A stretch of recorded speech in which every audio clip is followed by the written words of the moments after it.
So Battlefield 2042 came out last November, and I don't think it's a question to say it was basically a disaster.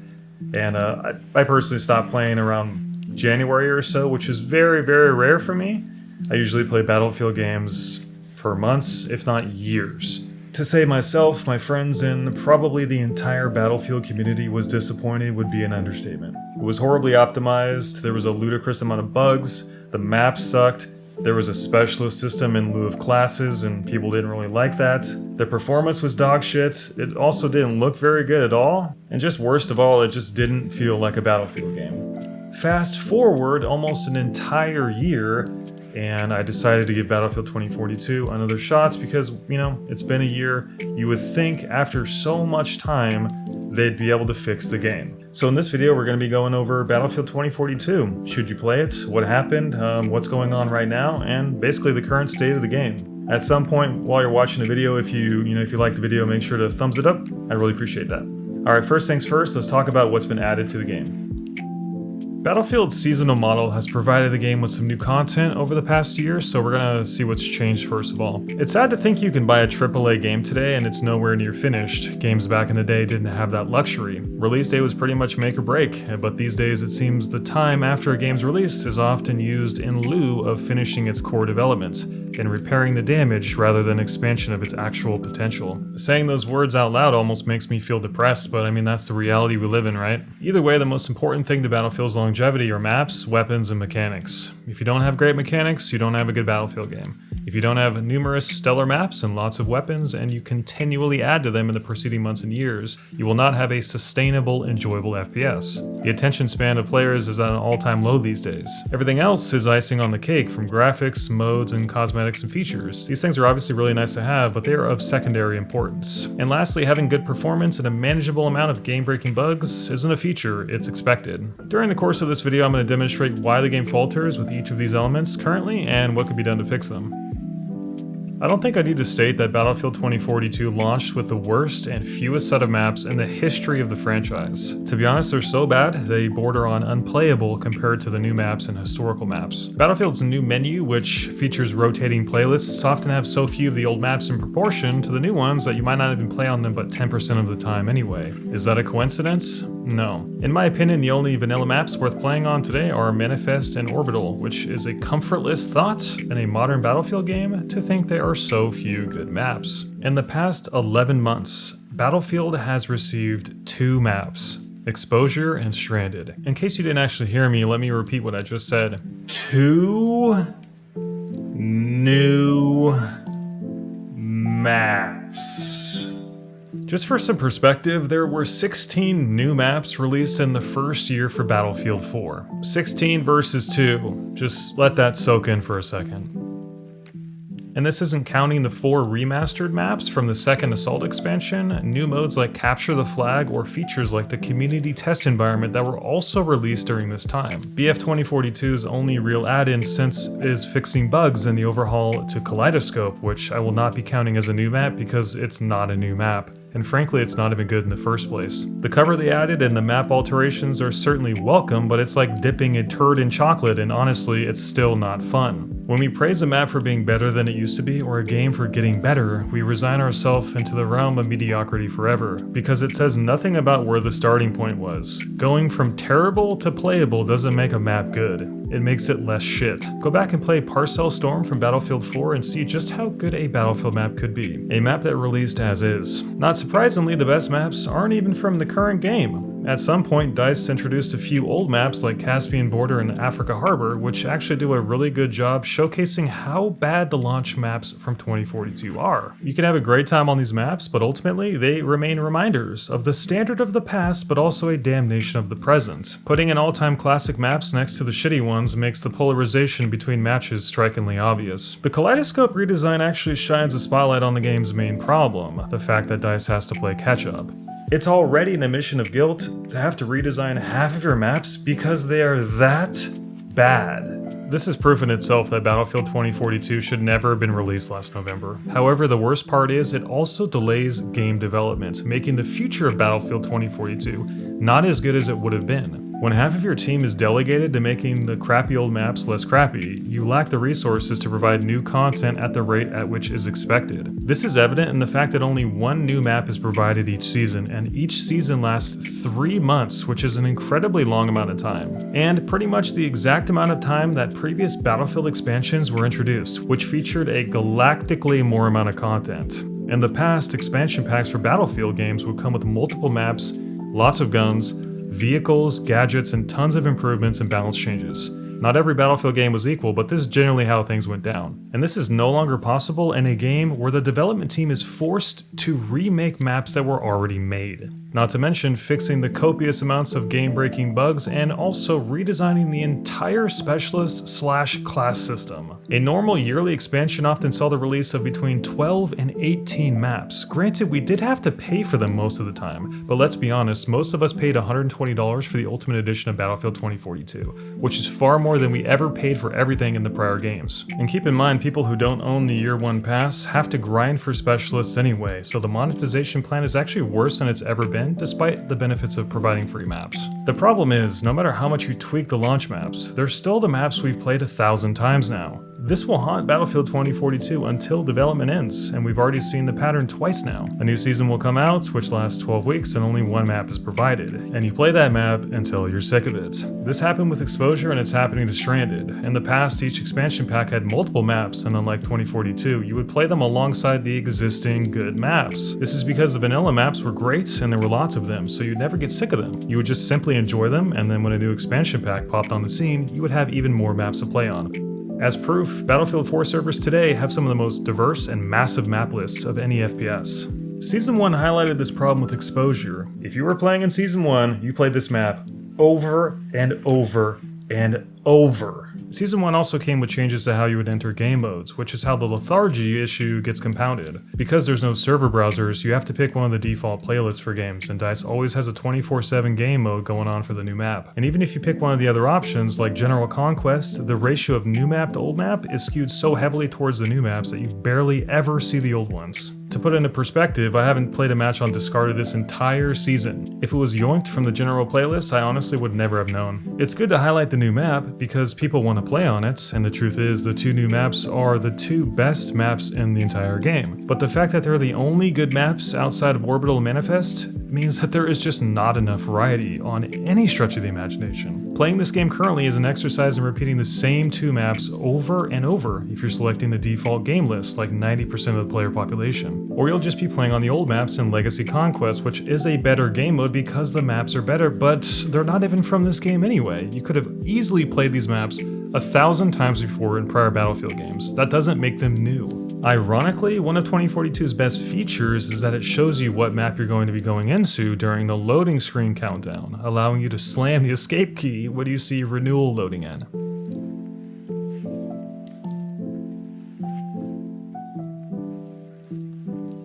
And I'm being entirely honest when I say I will never play on half of the maps Battlefield currently has, if not 3/4 of them. Which, funnily enough, leads me to playing even more on the maps I'm already getting sick of. The issue is cyclical. When you're always working from behind, it's a vicious cycle. It happened both seasons and will continue to happen every season unless the mold is broken, but that's not possible because they're so far behind in development. As someone who has played Season 2 for over 75 hours, I can honestly tell you that this is happening firsthand. New season, new map, play it to death, be bored until the next one. There's not enough content, period, to justify 3, if not 1 month of time. Unless DICE reaches down and pulls 3 to 4 maps out of its ass every season and gives players a ton of new content, 2042 does not have a hopeful future. And that's not even to speak of the lack of specialists, gun variety, balance, game features, and mechanics. Honestly, if resources are so limited, I would just try to make new, better maps at a faster rate, rather than going back and trying to fix the old ones that people already hate. So as a summary for the game's maps, they're getting better, but overall they will never be enough at the rate they're going, and this is why the Battle Pass exists.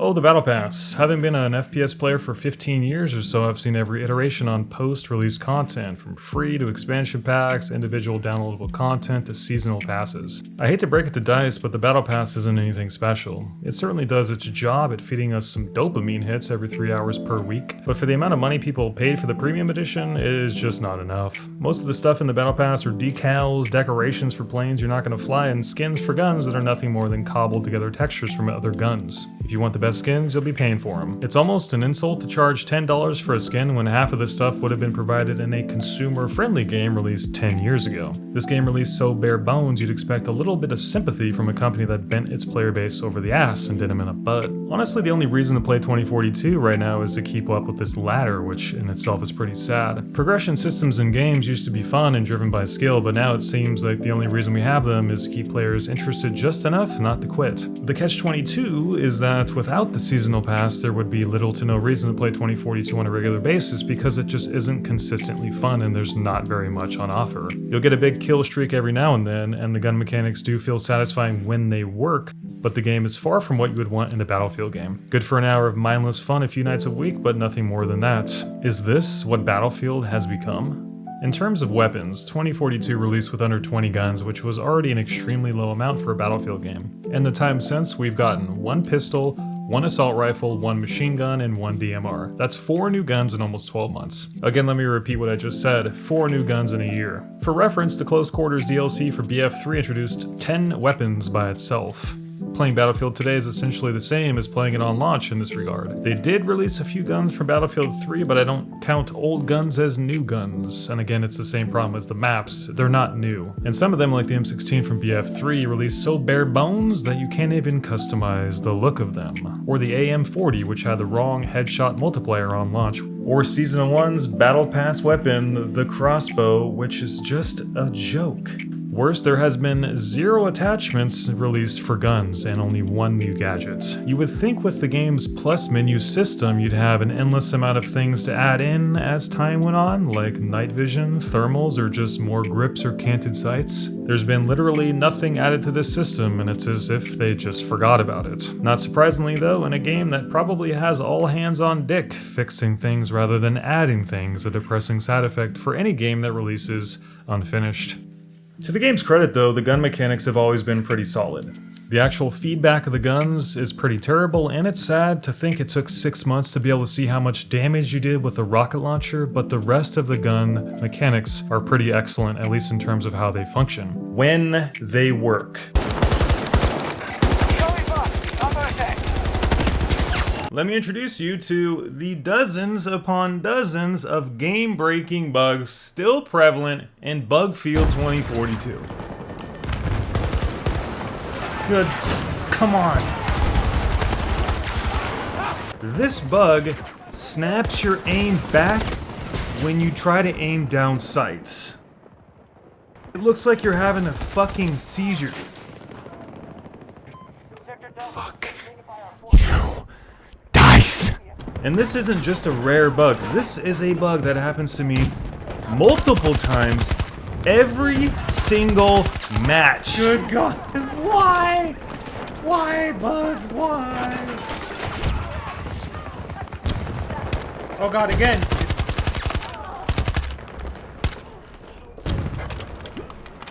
It's the Lord of Bugs, man. Fucking guy right here. What the? Really, man? Fucking really? There are bugs where you die for being on top of vehicles. Wait. There are bugs where you can't get up from prone. American forces will take every sector if they are not stopped. There are bugs where you cannot open your parachute. There are rubber banding bugs.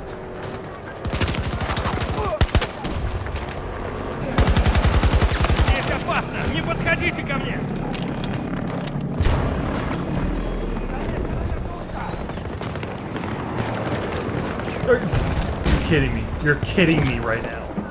You're kidding me with this bug. Oh no. Nice.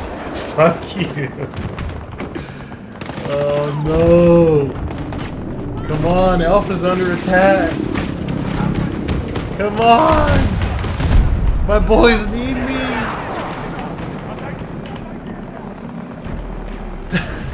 Please, no! Fuck you, Dice, man.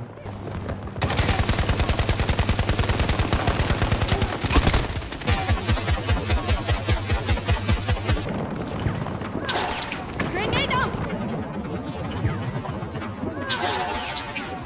Grenade out!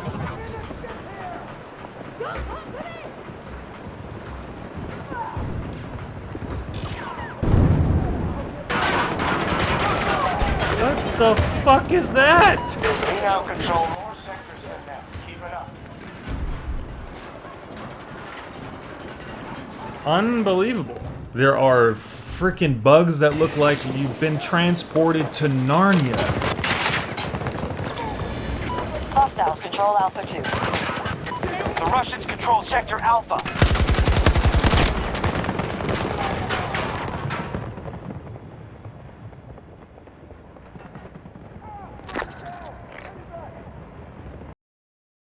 Honestly, Battlefield 2042 is getting a little bit better, but in my opinion, it's still not worth playing. By the time the first 4 seasons are up mid-next year, it'd still only be a shadow of what once was. I used to play Battlefield with my friends for hours a day. The games were really that well made, but now I have absolutely none of them online to play with. Everyone has since left. I guess it doesn't matter though. After an entire year, we still don't have a way to make or switch squads in a modern Battlefield game. The 128 player maps and modes are an all-you-can-eat buffet of unreadable chaos. This goes for Specialists too. You never know who to prioritize or what people are capable of. A part of me thinks it doesn't really matter with 128 players, as everything is simply mayhem anyway. Manageable, skill-based gunfights are hard to come by with the current player count and map design. Destruction is basically gone, eradicating the chance for unique Battlefield-style holy crap moments or simply blowing up a building because there's a bitch sniper inside. The tornado is the kind of nonsensical add-in to promote popcorn trailer excitement at the expense of practical play. It doesn't create any emergent gameplay and the maps don't get affected if at all. The only thing you can do is run from it, creating a one-time cheap thrill at the cost of decreased performance, graphical fidelity, server stability, and bugs.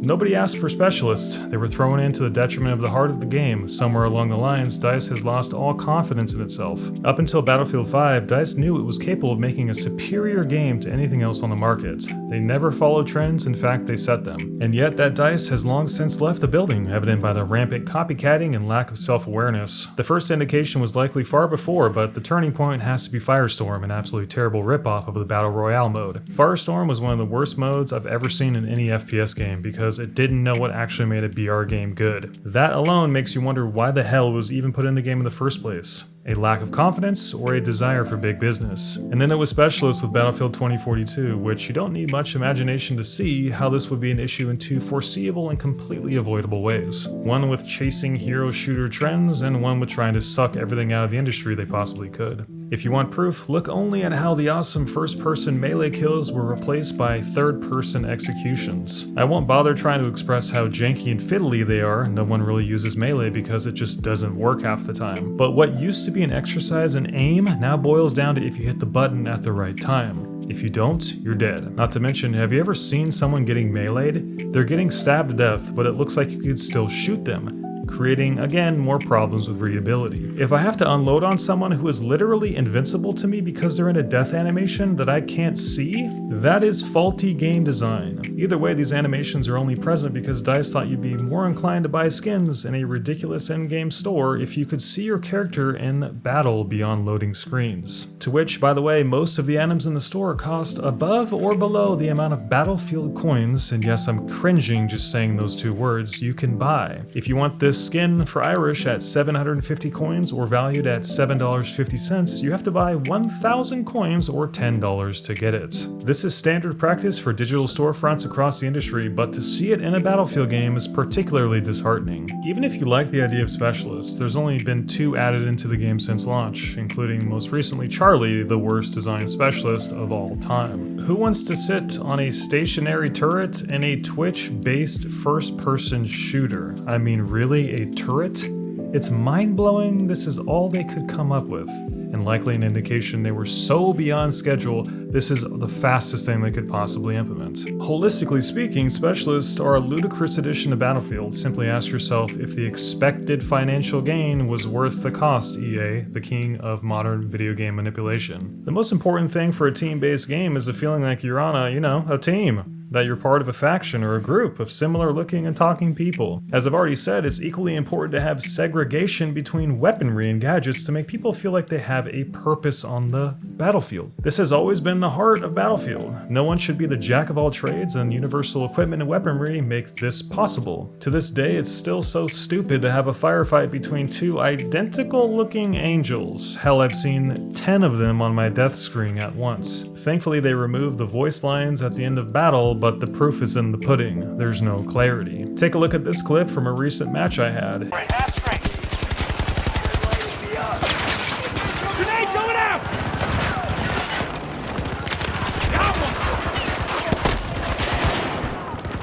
If there was ever a split second where I have to compute in my head if this Falk is on my team or not, you have failed. I get to die here and waste my time because EA wanted to sell you skins.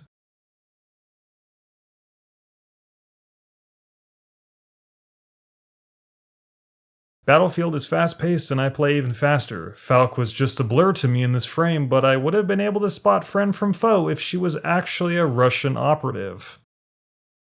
I shouldn't have to worry if my computer screen is going to render the little red dot above her head, as that is the only indication that this person isn't on my team.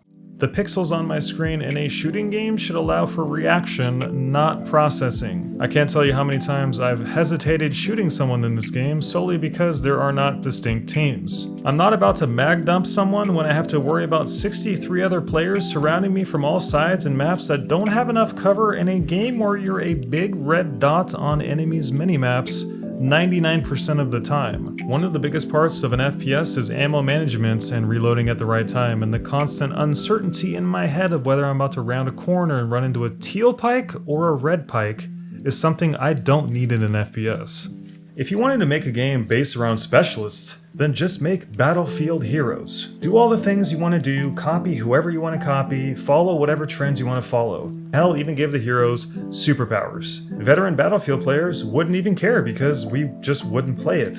To think the specialist system and the universal gadget system got through testing despite it being in direct opposition to the core of Battlefield is appalling. Thankfully, specialists will be moving to class groups at some point, and I think this will help, but I'm playing Battlefield today, not tomorrow. It's not even the issue anyway. Universal weapons destroy class identity by itself. All too often games get away with "we'll fix it later," and accepting that horseshit excuse is the quickest way to ensure our AAA games decline in quality as the years go by. Not to mention it's admitting failure in the first place, knowing that the game deserved far better but you released it anyway. Balance is also a problem when you introduce abilities and passives into the equation. Variety is of course nice, and you can play BF however you want to, but if you're not playing McKay, you're putting yourself in an objective disadvantage. In Season 1 it was Pike, but she's since been nerfed into the ground so hard she's literally unplayable. There's so many things that spot you in this game that her scanner is now almost obsolete unless you're already on top of the enemy, which in that case, it's a 50-50 whether you're alive at that point anyway. If you just had the grapple hook, McKay would still be the best specialist in the game, but that's not the reason he's overpowered. Take a look at his passive.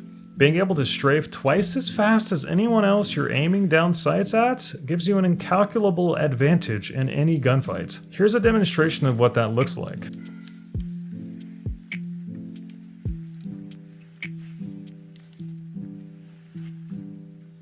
This passive is game-breaking. Hipfire is the worst it's ever been in a Battlefield game, and you'd never ever want to do it unless you're in the opponent's face anyway. Take your favorite gun and unload it into the side of a building and you'll see exactly why you should never point fire in Battlefield. ADS is the only way to play Battlefield 2042, so if you want to stop dying in a firefight, you should be playing McKay. And that is what's called imbalance. The easiest fix is to give McKay's passive to every other specialist so there's an even playing field. Nothing feels worse than dying to a McKay in a straight up gunfight because he was able to dance around your bullets like Neo in the Matrix simply because you wanted to swap to RAW to glitch a chopper. Part of me thinks specialists also had an impact in the removal of the functional and, may I add, perfect play mechanics of Battlefield 5. One of the gravest decisions was to remove the following cool shit.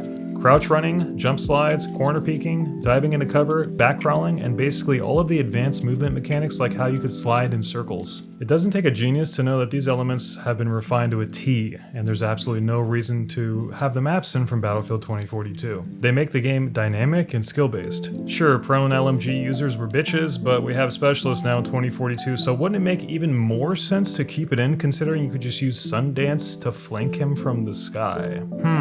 Seems to fit if this is the direction you're going with, EA. In fact, the only thing you could do from a position of universal play mechanics is slide. They've literally removed everything else, and that stuff was the kind of interactive tools that made the game feel cool. Why would you remove all the stuff that makes a game cool? The cynic in me wonders if specialists had something to do with it. I can imagine a scenario where DICE had to choose between designing the specialists and their various abilities like Sundance's wingsuit or McKay's grapple hook, which we know is a nightmare considering it still doesn't look right. It clips with the object you're grappling into just about 100% of the time. This alone is something an indie studio would get a pass with, but the biggest publisher in the world? Given this one mechanic still wasn't finished, I guess it's not surprising to see the actual play experience in 2042 as very, very bare bones. Combined with a pathetic amount of maps and weapons at launch, and considering all the bugs that need to be fixed and all the game modes that they're working on, it's entirely possible that the core movement of 2042 was scaled back, long before we saw the initial trailers, and that is sad. This all leads to the prevalence of sliding in 2042, which is the only thing you can do. Outside of pre-firing, this is it, beyond pointing your gun and shooting at someone. For those interested in playing the game, let me show you a good way to set up your hotkeys and demonstrate how you should be using the slide before I finish this video.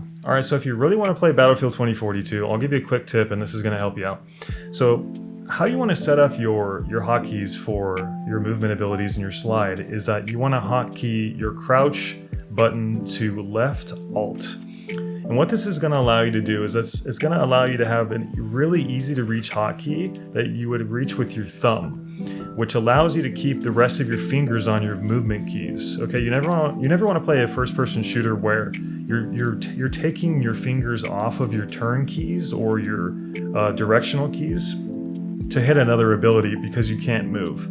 So the best way to use the slide is to start sprinting and then slide, and as soon as you slide, you want to aim down sights by hitting the right mouse button. Okay? What this is going to do is in one fluid motion, you'll go from running to sliding and ADSing pretty much instantly, and that's going to give you a huge advantage in terms of your gunfights. And what you really want to do is get used to doing this around corners. Okay, if you can slide around a corner and ADS at the same time that you get vision around the corner, you're going to be able to pick people off before they can even react, and that's kind of the point. So practice that with the hotkey I showed you, and I guarantee you'll be better pretty much overnight. However, there's one more mechanic you can use in relation to the slide that's going to give you a 1-up, which is basically sliding past doorways. So in this clip, I'm playing on the map Stranded, and I know that there's a hallway to my left. So what I can do is I can slide as I'm running. I can run and then I can slide through the doorway to check if there's someone coming down the hallway. And this is a really great technique because it's almost impossible to react to someone doing this to you. So after you slide past the doorway and you've identified that there's someone there, it's an easy kill because you can just do what we call pre-firing in first-person shooters, which is basically firing before you have line of sight. And that's pretty much going to give you free kills. Of course, you can't use this technique everywhere because a lot of the maps are wide open, but anytime you have a hallway or a corner, you can use this technique, and basically you can get tons of free kills with it.